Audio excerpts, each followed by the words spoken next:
long for the Blue Jays of Guardian Angels Central Catholic to prove why they're ranked number 3 in Class D1 in Pender's season opener last Friday night in Beamer. Up against a top-tier opponent to start the 2013 campaign, the Pendragon football team fell behind early and just couldn't find an answer for GACC's stellar offense and lights-out defense, as the Blue Jays went ahead early and never looked back in a 62-13 win over PHS. Pender head coach Josh Warren had this to say after the loss. Got a lot to learn.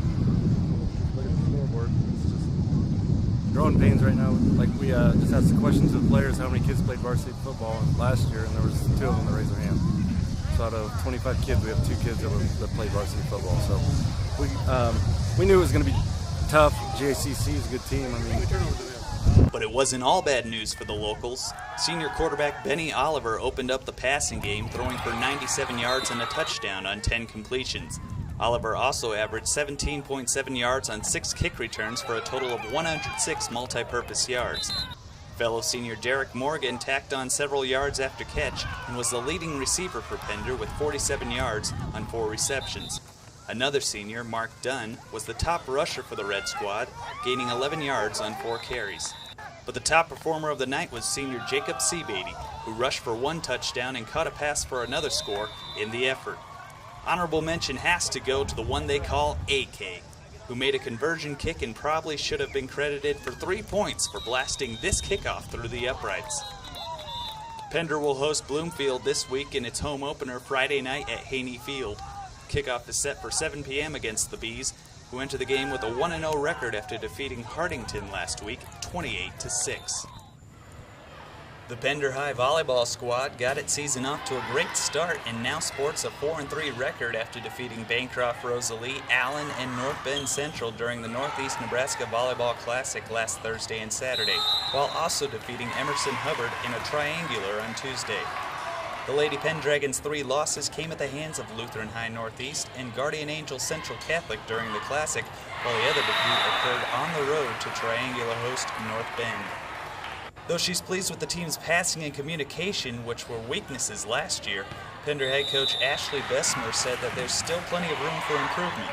But she also noted that the losses the team has suffered were to some very good teams, and she hopes that playing those tougher challenges this early in the season will help her team play better down the stretch. Next up for the Lady Pendragons is a road match against Loganview and Hooper this coming Tuesday at 5:30. The Raiders are looking for their first win of the year after starting the season 0-3.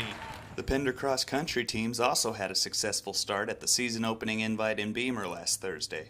6 Pender boys placed in the upper half of the 76-runner field, led by sophomore Austin Pearson's 11th place finish at 20 minutes 59 seconds, which earned him a medal. The boys team placed 4th out of 11 teams in the competition. On the girls' side, Pender's 2 senior runners recorded solid times. Danny Rutar finished 18th out of 34 with a time of 26 minutes 53 seconds, while Lee Hess came in 21st at 27 minutes 9 seconds.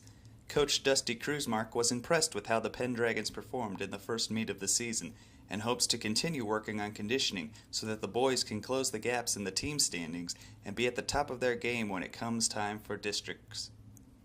The Pendragon runners are scheduled to compete again today at the Hardington Invite at 4 p.m. in Hardington.